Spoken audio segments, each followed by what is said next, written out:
آج کل جن پہ مسح کے جواز کا فتویٰ دیا جا رہا ہے, یہ رسول اللہ صلی اللہ علیہ وسلم کے دور میں تھے ہی نہیں. ایک چیز تھی نہیں تو آپ یہ کیسے کہہ سکتے ہیں کہ نبی نے اس پہ مسح کو جائز قرار دیا ہے؟ سمجھ رہے ہیں؟ نبی کے دور میں جو موزے تھے وہ موزے تھے جو جوتوں کے قائم مقام تھے.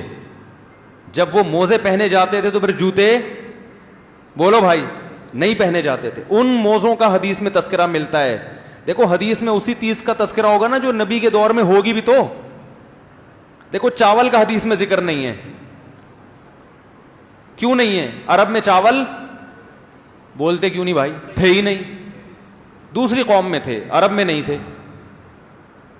تو نبی صلی اللہ علیہ وسلم نے جورب کا جو تذکرہ کیا حدیث میں, جو جورب جس کو اردو میں موزہ کہتے ہیں, یہ وہ جورب نہیں ہے جو آج ہے.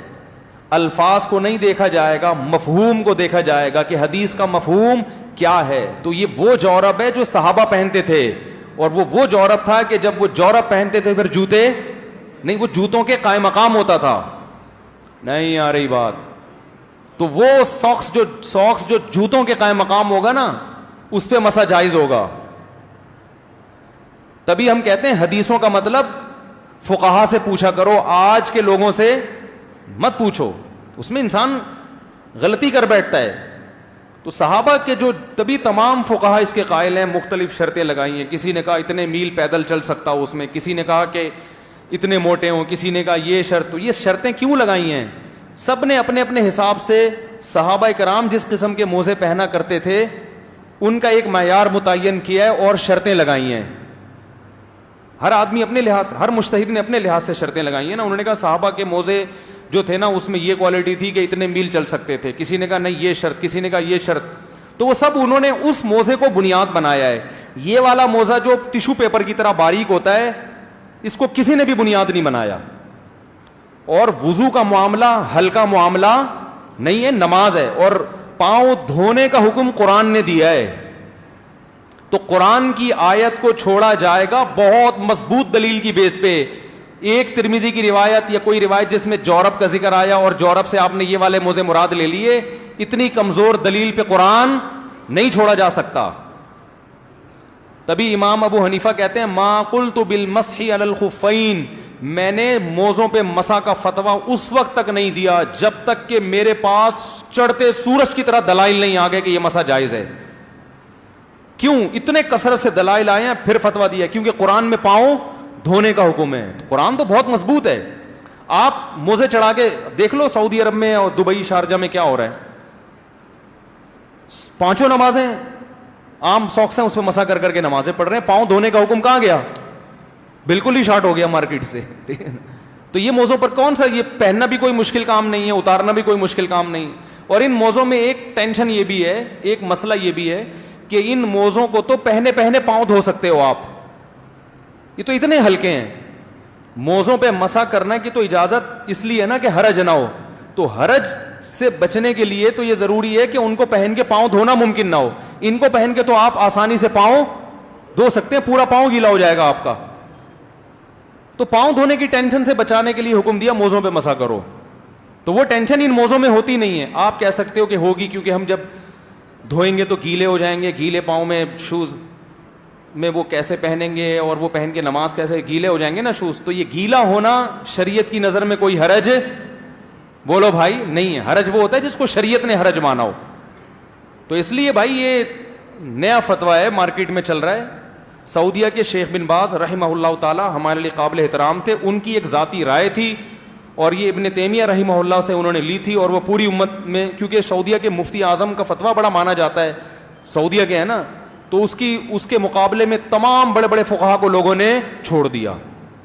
تو آپ بڑے بڑے مجتہدین جو شیخ بن باز سے بھی بڑے تھے ان کو فالو کریں, ان کا یہ فتویٰ نہیں ہے. انہوں نے شرطیں لگائی ہیں اور وہ شرطیں اس عام موزے میں نہیں پائی جاتی. اور کوئی آپ سے پوچھے نا, حدیث میں تو آتا ہے جورب موزے پہ مسح نبی نے کیا, آپ بولیں حدیث میں جو موزہ ہے وہ موزہ ہے جو اس دور میں تھا, یہ والا موزہ اس دور میں نہیں تھا. اور وہ موزہ ہے جو بغیر شوز کے پہنا جاتا تھا, یعنی شوز کے قائم مقام ہوتا تھا, وہ اسے پہن کے صحابہ سفر کرتے تھے.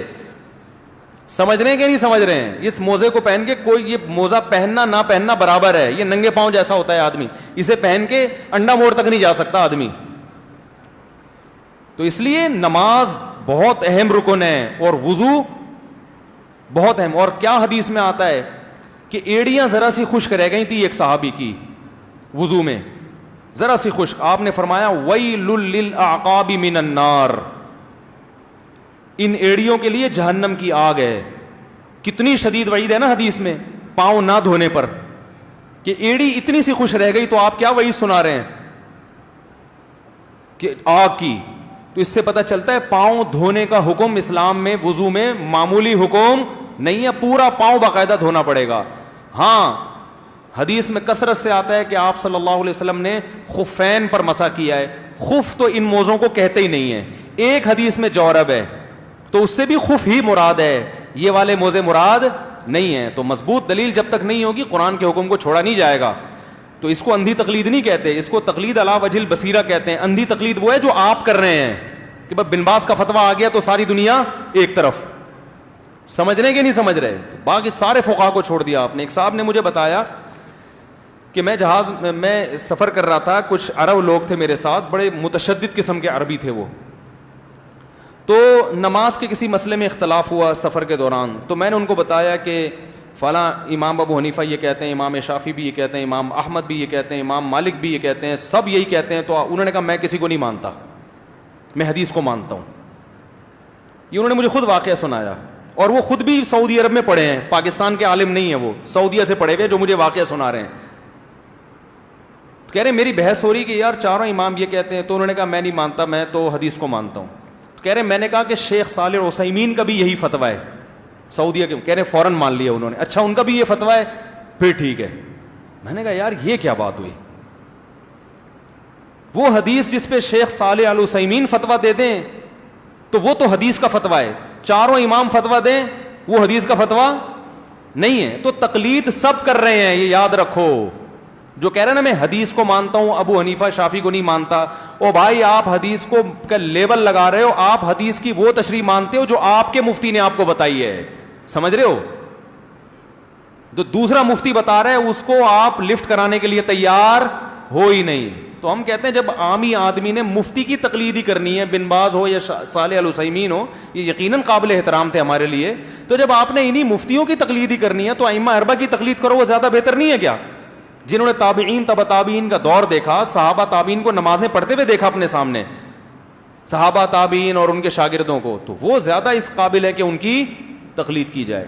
تو اس لیے یہ عام موضوع پہ مسح اگر امام نے کیا ہے آپ کو یقین ہے اس کے پیچھے نماز نہیں ہوگی, کیونکہ نماز میں وضو بہت اہم رکن ہے اور پاؤں دھونا قرآن کا حکم ہے. تو اتنی کمزور دلائل کی بیس پہ پاؤں دھونے کے حکم کو چھوڑا نہیں جائے گا اور نماز کو خراب نہیں کیا جائے گا.